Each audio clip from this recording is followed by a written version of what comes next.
नमस्कार, स्वागत है आपका द फोर्थ स्टेट यूट्यूब मंच पर। मेरा नाम है रविंद्र सिंह शोरान और आप देख सकते हैं हमारे साथ जुड़ गए हैं देश के जाने माने सम्मानित पत्रकार आशुतोष जी। हम लोग बात करेंगे राहुल गांधी ने जो आज नया खुलासा किया है।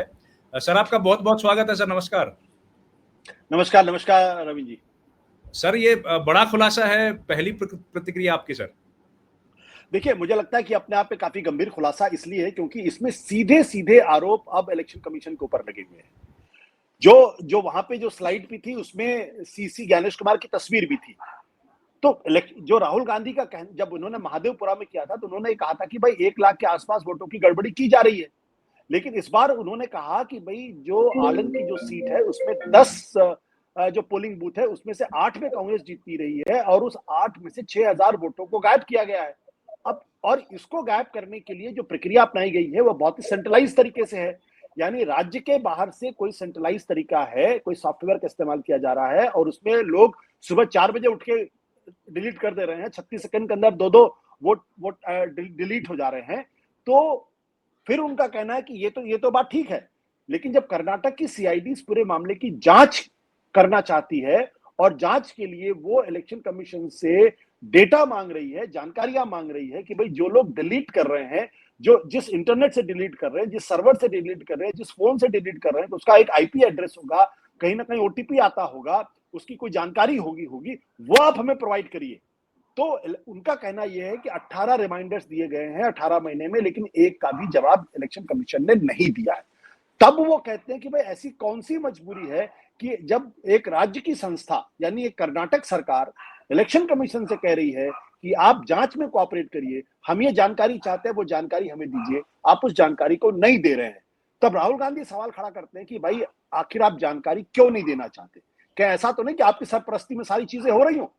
इस संदर्भ में आके सीधे सीधे आरोप अब इलेक्शन कमीशन के ऊपर आ गया है, जो महादेवपुरा में उन्होंने उस तरीके से नहीं कहा था। यहाँ पे सीधे और साथ ही साथ तो रजौरा महाराष्ट्र का भी उदाहरण दे रहे हैं कि वहां भी ऐसा, और उन्होंने ये भी कहा है हमें ये नहीं मालूम है कि कितने बड़े पैमाने पर वोटों को डिलीट किया गया है, लेकिन जो हमारी आनंद की जो सीट है वहां से अगर हमको पुख्ता सबूत मिले कि ऐसा सिस्टमेटिक तरीके से, बहुत ही अनुशासित तरीके से किया जा रहा है, सेंट्रलाइज तरीके से किया जा रहा है, कर्नाटक के बाहर से किया जा रहा है, इसी तरीके से राजौरा महाराष्ट्र के अंदर वोटों को जोड़ा जा रहा है, वो भी बाहर से किया जा रहा है। और उसके लिए उन्होंने मंच पे बाकायदा, जैसे टेलीविजन चैनल्स पे होता है ना कि आप सबूत इकट्ठा करते हैं अदालत के सामने, तो जिनके वोट काटे गए हैं उनको बुलाया गया है, जिनके ऊपर वोट कटवाने के आरोप है उनको बुलवाया गया है, और दोनों इस बात की तस्दीक कर रहे हैं ना तो मैंने वोट कटवाने के लिए कहा है ना इन्होंने वोट कटवाने के किया। इसका मतलब कोई तीसरा आदमी है जो वोट कटवा रहा है। वो तीसरा आदमी कौन है उसकी जानकारी वो मांगना चाहते हैं, और उसकी जानकारी उनके हिसाब से इलेक्शन कमीशन को देनी चाहिए, जो नहीं दे रही। इलेक्शन कमीशन सिर्फ ये कह रहा है कि आप ऑनलाइन किसी के नाम डिलीट नहीं कर सकते। ये तो कोई तर्क नहीं हुआ। इतना जल्दी सर रिस्पांस दे दिया इलेक्शन कमीशन ने, और वो भी इतना जनरलाइज बेतुका हल्का रिस्पांस है। नहीं, ये इस बात को दर्शाता है कि इलेक्शन कमीशन को इस पूरे मामले की जानकारी है। भाई 18 रिमाइंडर्स अगर गए हैं तो ये मामला उनकी जानकारी में है, और जानकारी में है इसलिए उनका जवाब भी तैयार है। लेकिन मैं जो बात कहना चाह रहा हूं कि इलेक्शन कमीशन खुद अपने पैर में लगातार कुल्हाड़ी मारता हुआ दिखाई पड़ रहा है, क्योंकि जब वो जितना वो जांच से भागेगा उतना ही वो फंसता हुआ दिखाई पड़ेगा। लोगों के मन में यह सवाल खड़ा होगा कि भाई इलेक्शन कमीशन जांच से क्यों भाग रहा है। और राहुल गांधी ने एक तरीके से समझ लिया है कि टेलीविजन चैनल्स का जमाना है, विजुअल्स का जमाना है, इसलिए आप पूरी तरीके से एक विजुअल, एक परिदृश्य क्रिएट करिए जो बिलीवेबल लगता है कि भाई वो पीपीटी भी प्रेजेंट कर रहे हैं, वहां पे जिन लोगों के वोटर लिस्ट से नाम कटे उनको प्रेजेंट कर रहे हैं, उनसे बातचीत वो दिखा रहे हैं, उनका वीडियो दिखा रहे हैं। तो ये जो पूरी का पूरा जो परिदृश्य वो क्रिएट कर रहे हैं वो बिल्कुल इस बात की ओर इशारा करता है कि राहुल गांधी जो आरोप लगा रहे हैं उन आरोपों में दम है। अब ये इलेक्शन कमीशन की जिम्मेदारी है कि वो उसकी जांच कराते इंडिपेंडेंट तरीके से और उसको गलत साबित कर देते हैं। लेकिन बिना जांच कराए अगर आप उसको गलत साबित करेंगे तो कितने लोग हैं इस देश के अंदर जो इस बात को सच मानेंगे।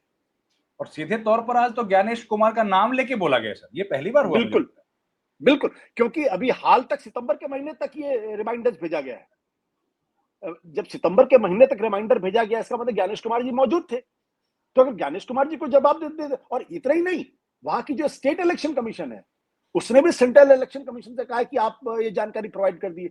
तो ना तो आपको कर्नाटक सरकार के ऊपर के कहने पर आप जांच में कोऑपरेट कर रहे हैं, ना वहां की जो राज्य की जो चुनाव आयोग है उसके कहने पर आप कोऑपरेट कर रहे हैं। तो फिर ये शक तो होगा कि चलिए कोई प्राइवेट इंडिविजुअल है जो अपनी प्राइवेट कैपेसिटी में कोई जानकारी मांग रहा है, जिसका कोई लोकस स्टैंड इस मामले में नहीं है। मैं मान सकता हूँ राहुल गांधी के इसमें कोई लोकस स्टैंड नहीं, मान लिया चलिए उनकी बातों, हालांकि लीडर ऑपोजिशन है और कांग्रेस पार्टी के वरिष्ठ नेता है, तो जाहिर सी बात है उनका लोकस है इस पूरे मामले में। लेकिन अगर एक राज्य की सरकार आपसे कह रही है कि हम ये जांच कर रहे हैं, आप हमें जानकारी दीजिए, अगर आप जानकारी नहीं प्रोवाइड कर रहे तो लोगों के मन में सवाल खड़ा होगा, आप क्यों नहीं आप जांच करना चाहते, क्यों नहीं आप जांच में कोऑपरेट कर रहे? ऐसे में सर अब आने वाले जो चुनाव विधानसभा के होने हैं, अब उन पर भी लोगों को शक हो जाएगा, तो ये कैसे, ये तो भरोसा बहुत ज्यादा दरक गया इलेक्शन कमीशन पर। हमारे ख्याल से देखिए शुरू में जब एसआईआर की लोग की बातचीत हो रही थी, तब कई सर्वे में ये कहने की कोशिश की गई कि जमीन पर एसआईआर का कोई असर दिखाई नहीं पड़ रहा। लेकिन अभी कल परसों की बात है, एक वोट वाइब नाम की संस्था, ठीक ठाक लोग है वो, तो उन्होंने ये बताया कि अनएम्प्लॉयमेंट के बाद जो सबसे ज्यादा बड़ा मुद्दा आज की तारीख में वोट चोरी है, एसआईआर का मुद्दा है। तो जो चुनाव आयोग की जो इंडिपेंडेंस है, चुनाव आयोग की जो निष्पक्षता है, जो ईमानदारी है, उस पर पिछले कई सालों से लगातार सवाल खड़े हो रहे हैं जनता के बीच में। अगर आप सीएसडीएस का सर्वे देखें तो 2014 हो या 2019 हो या 2024 हो, लगातार चुनाव आयोग की जो क्रेडिबिलिटी है वो नीचे जाती जा रही। अब तो राहुल गांधी ने एक तरीके से कह सकते हैं कि एक पॉलिटिकल लीडर होने के नाते उन्होंने पूरा हमला बोल दिया इलेक्शन कमीशन के ऊपर, पूरी की पूरी चुनावी प्रक्रिया पे सवाल खड़े कर दिए हैं। और ये उनकी लगातार दूसरी प्रेस कॉन्फ्रेंस है। इस बीच में वो जनता के बीच में जाके लोगों को जागृत करने की भी कोशिश कर रहे हैं। तो वो एक पूरा प्रोग्राम के तहत ये सब काम कर रहे हैं। और इस बीच में उनका तुर्रा ये कि पहले तो मैंने एटम बम छोड़ा था, अब मैं हाइड्रोजन बम छोड़ने वाला हूं। आज बहुत सारे लोगों को उम्मीद के साथ हाइड्रोजन बम छोड़ने, उन्होंने कहा नहीं मैं हाइड्रोजन बम नहीं छोड़ रहा हूं। हालांकि बीजेपी के लोग अब से प्रचारित करना शुरू कर दिया कि देखिए वो तो हाइड्रोजन बम छोड़ने वाले थे, उन्होंने तो गुब्बारा फेंक दिया जो सड़क पर गिर गया, जो जिस तरीके से उनके तर्क होते हैं। और दूसरा तर्क उनके लोग ये कह रहे हैं कि देखिए चेन्नई की हाईकोर्ट ने तो राहुल गांधी के पिछले प्रेस कॉन्फ्रेंस को कॉग्निजेंस ही नहीं लिया, जबकि एक फ्रिवलेस पिटीशन दायर की गई थी। तो इन सब चीजों का जब आप तर्क देते हैं तो लोगों के नीचे गले बात नहीं उतरती है। और मुझे लगता है कि मामला अब धीरे धीरे बहुत गंभीर होता जा रहा है, क्योंकि पूरी की पूरी चुनावी प्रक्रिया पर गहरे सवाल खड़े होने लगे हैं। लोगों को लगने लगा है कि कहीं कुछ तो गड़बड़ है, जिसकी वजह से बीजेपी इतनी मजबूती से इलेक्शन कमीशन को डिफेंड कर रही है और इलेक्शन कमीशन जांच नहीं कर रहा। तो लेकिन बीजेपी डिफेंड कर रही है सर, ये तो इलेक्शन कमीशन को कमजोर कर रहा है। बिल्कुल, लेकिन और क्यों बीजेपी डिफेंड कर रही है, क्यों कर रही है, इसका बीजेपी के पास जवाब होना चाहिए। आपकी क्या भाई, इलेक्शन कमीशन क्यों इलेक्शन कमीशन और राहुल गांधी के बीच की बात है। आज पूरी प्रेस कॉन्फ्रेंस में राहुल गांधी ने एक बार भी भारतीय जनता पार्टी का नाम नहीं, एक बार भी नहीं भारतीय जनता पार्टी का नाम लिया। उन्होंने क्या कहा, उन्होंने कहा कि भाई चुनाव की वोटों की चोरी कराई जा रही है। उन्होंने ये तो नहीं कहा किसने कराई।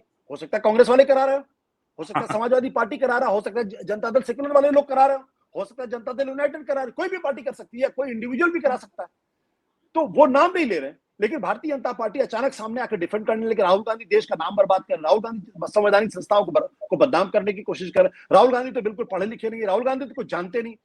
जो सवाल खड़े किए उनका जवाब बीजेपी के प्रवक्ता नहीं दे रहे, कोई जवाब नहीं दे रहे, लेकिन वो डिफेंड कर रहे हैं इलेक्शन कमीशन। और जब इलेक्शन कमीशन पे सवाल पूछे, बोलिए ये तो काम इलेक्शन कमीशन को, वो अपने आप को डिफेंड करेंगे।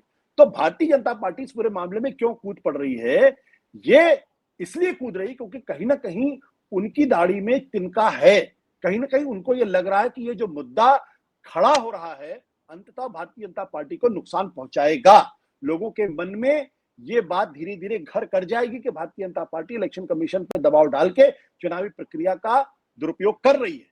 लेकिन इसका जवाब एक ही हो सकता है कि जब निष्पक्ष तरीके से पूरे मामले की जांच हो और उसमें राहुल गांधी के जो आरोप है या तो सच साबित होंगे या झूठ। अगर झूठ साबित होंगे तो राहुल गांधी पूरी तरीके से एक्सपोज हो जाएंगे और उनकी राजनीति पर नुकसान होगा। और अगर वो सच साबित हुए तब फिर इलेक्शन कमीशन के अंदर जितने लोग हैं उनको अपने पद से इस्तीफा देना पड़ेगा। तो स्टेक्स दोनों तरफ बहुत हाई है और राहुल गांधी ये रिस्क ले रहे हैं। राहुल गांधी ने दो बार प्रेस कॉन्फ्रेंस करके ये रिस्क लिया है कि अगर आपके अंदर हिम्मत है तो मुझे गलत साबित करो। ये वो कह रहे हैं, चुनौती दे रहे हैं। बिल्कुल। तो चुनाव आयोग उनको गलत साबित क्यों नहीं करता। तो इसलिए लोगों के मन में सवाल खड़ा होगा कि जरूर कुछ ना कुछ है जिसकी पर्दादारी है, कुछ ना कुछ है जिसको छुपाने की कोशिश की जा रही है। बिल्कुल ठीक बात है सर। और शायद इसीलिए अब इलेक्शन कमीशन की अपनी साख जो है वो मुझे लगता है बहुत नीचे चली गई। अब ज्ञानेश कुमार तो उसको क्या ही ऊपर लेके आएंगे सर। सर आपने वक्त दिया सर, मैं समझ रहा हूँ बहुत बिजी शेड्यूल है, आपके पीछे लाइन लगी होगी लोगों की, नहीं फोन नहीं पे नहीं फॉलो कर रहे होंगे, लेकिन आपने रविंद्र उसके जी बावजूद देखिए, भी वक्त दिया। इसमें एक चीज और मैं और जोड़ दूं सर कि ये सर सर प्रश्न प्लीज। ज्ञानेश कुमार का नहीं है, ये प्रश्न राजीव कुमार का भी नहीं है। राहुल गांधी ने जब प्रेस कॉन्फ्रेंस की थी उसके बाद अगर आप देखिए, दो पूर्व मुख्य चुनाव आयुक्त SY Quraishi and OP Rawat, Rawat sir. इन दोनों ने साफ तौर पर कहा कि अगर मैं होता तो मैं इसकी फौरन जांच कराता। ये दो मुख्य चुनाव आयुक्त, उसमें से एक मुख्य चुनाव आयुक्त वो है जो नरेंद्र मोदी के प्रधानमंत्री बनने के बाद बने। तीसरे अशोक लवासा जो चुनाव आयुक्त थे, जो मुख्य चुनाव आयुक्त होते अगर उन्होंने अपने पद से इस्तीफा नहीं दिया हो, वो भी यही बात कह रहे हैं। और जो कानून के जानकार लोग हैं वो भी इस ओर इशारा कर रहे हैं। तो सवाल ये उठता है कि जब ओपी रावत, एसवाई कुरैशी और अशोक लवासा जैसे लोग कह रहे हैं पूरे मामले की जांच होनी चाहिए और तभी इसका निपटारा हो सकता है, तो ज्ञानेश कुमार और इसकी जांच के आदेश क्यों नहीं देते हैं, ये सवाल है। और लवासा साहब को बड़ा नुकसान भी झेलना पड़ा सर, उनके परिवार को भी झेलना बिल्कुल पड़ा। बिल्कुल बिल्कुल। सर थैंक यू सर, तो थैंक यू सो शायद मच इसी सर। वजह से ज्ञानेश कुमार जी डर रहे हो। उनके परिवार में भी बड़े आई है सर, सही बात है sir. Thank you sir, thank you very much, आपने समय दिया thank sir, you. Really thank you. Thankful, thank you very much.